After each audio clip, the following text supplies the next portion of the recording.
Buenas tardes, jóvenes. Vamos a concluir este segundo módulo del curso de transferencia de calor con la solución de este ejemplo, que indica desechos reactivos son empacados en un contenedor cilíndrico alargado y delgado. Vamos a subrayar eso. Los desechos generan energía térmica uniformemente a lo largo del cilindro de acuerdo a la relación E punto generado es igual a E punto generado sub 0 por 1 menos R entre R sub 0 al cuadrado, donde R sub 0 es el radio externo del cilindro, el radio de la superficie exterior del cilindro, donde R sub 0 es el radio del contenedor y E punto generado sub 0 es una constante. Condiciones estables son obtenidas sumergiendo el contenedor en un líquido que se encuentra a una temperatura T infinito y proporciona un coeficiente convectivo H. Despreciando cualquier flujo de calor en las direcciones axial y angular, determina una expresión para la distribución de temperatura en el cilindro.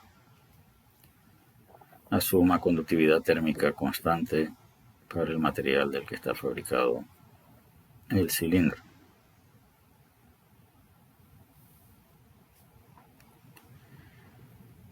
Veamos entonces los datos del problema. Nos dan HT infinito y una expresión para la razón de generación de energía, que de acuerdo a la manera en que está expresado, supone que a medida que avanzamos hacia la superficie, la densidad de generación se debe hacer más pequeña.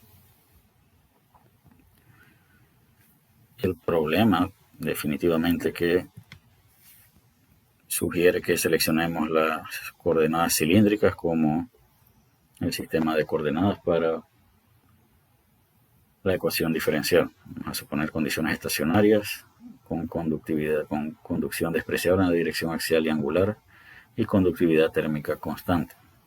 De ahí, esta suposición está explícitamente indicada en el enunciado del problema. Sin embargo, es posible eliminar esa parte del enunciado y utilizar esto que está aquí para llegar a una conclusión similar. Si tenemos un cilindro alargado y delgado, hemos indicado en clases anteriores, o hemos concluido a partir de la discusión de clases anteriores, que la dirección preferida sería la dirección radial. Así que podríamos despreciar la dirección axial y la dirección angular, sin que el problema directamente lo sugiriera. Así que nuestra ecuación diferencial tenemos que obtenerla simplificando la ecuación general de conducción en coordenadas cilíndricas. El proceso es estacionario y vamos a despreciar conducción axial y angular, de tal manera que la ecuación diferencial se reduce a esta expresión, donde esta derivada debe ser una derivada total y esto debe ser válido en este rango. El calor que llega por conducción a la superficie debe dejar la superficie por convección, como lo indica esta condición de frontera. Y solo hay una condición de frontera definida por lo pronto. Sustituyendo la expresión que define la razón de generación de calor, esta es la ecuación diferencial que obtenemos. Acá ya hemos corregido las derivadas. Tenemos que separarlas, el de R para un lado y el diferencial del argumento dentro del paréntesis dentro del otro lado. Así que si integramos ambos lados de la ecuación, tendríamos que la integral del lado izquierdo se reduce simplemente al argumento dentro del paréntesis. Y el lado derecho hay que integrarlo con respecto a R. Tendríamos R cuadrado entre 2 menos R a la cuarta entre 4R sub 0 al cuadrado más una constante C1. Si hemos integrado por primera vez, si el objetivo es buscar la temperatura, tenemos que integrar nuevamente. Así que tenemos que separar nuevamente, mandar DR por el lado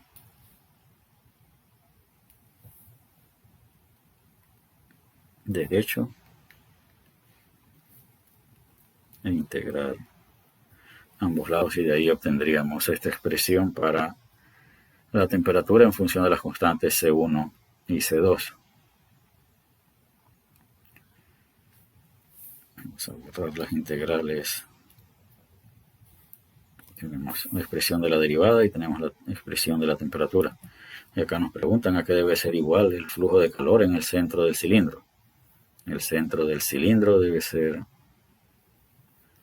simétrico con respecto a la dirección radial, es decir, dt de r en r igual a 0 debe ser igual a 0.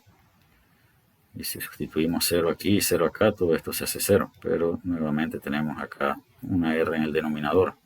Así que la única manera de que dt de r sea 0 en el centro es que C1 sea igual a 0. ¿Qué debe ocurrir con la temperatura en el centro del cilindro? Vamos a observar ahora esta ecuación. Si sustituimos r igual a 0, esto es 0, y todo esto se elimina. Pero ¿qué pasa si sustituimos un 0? Aquí el logaritmo de 0 es indeterminado. Y nuevamente es, igual que en el caso de la esfera, físicamente imposible que el cilindro tenga una temperatura indeterminada. La temperatura en cualquier punto del cilindro debe tener un valor finito. Por lo tanto, la única manera de que la temperatura sea finita en el centro es que C1 sea igual a 0. Que nuevamente hemos aplicado los dos razonamientos que conducen a la conclusión de que C1 es igual a 0. Acá ya lo hemos eliminado y esta es nuestra expresión para la temperatura. Y eliminando esto tendríamos una expresión para la derivada, que debemos sustituir tanto esta temperatura en R0 como esta derivada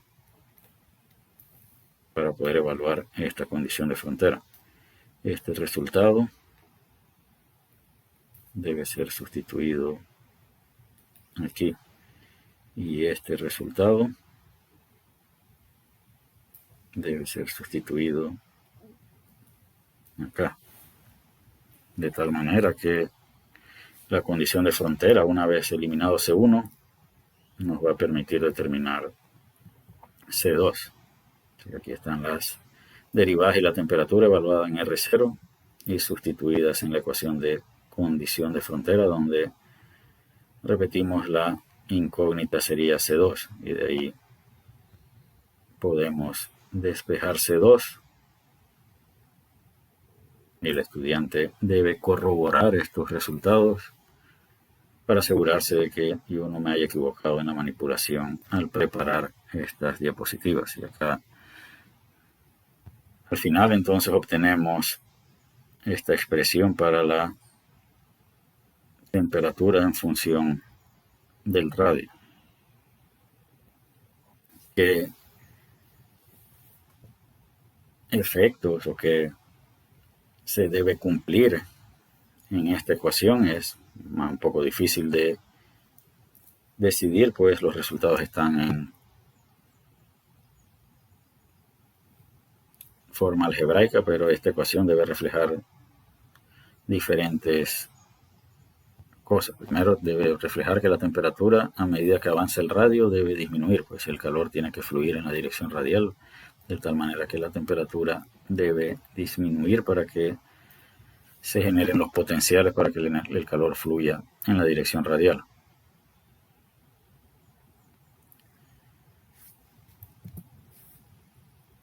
Esta condición hay una condición que responde a esta pregunta que también debe satisfacerse, y esta sí es sencilla de evaluar. Aquí nos preguntan qué sería igual la temperatura en el centro si no hubiera generación de calor.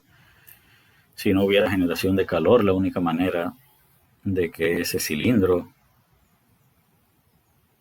mantuviera condiciones estacionarias es que todo el cilindro esté en equilibrio térmico con el ambiente. Es decir, si E generado es cero, eliminaríamos todo esto y la temperatura en cualquier punto dentro del cilindro debe ser igual a la T infinito. Es idéntico al caso de la esfera.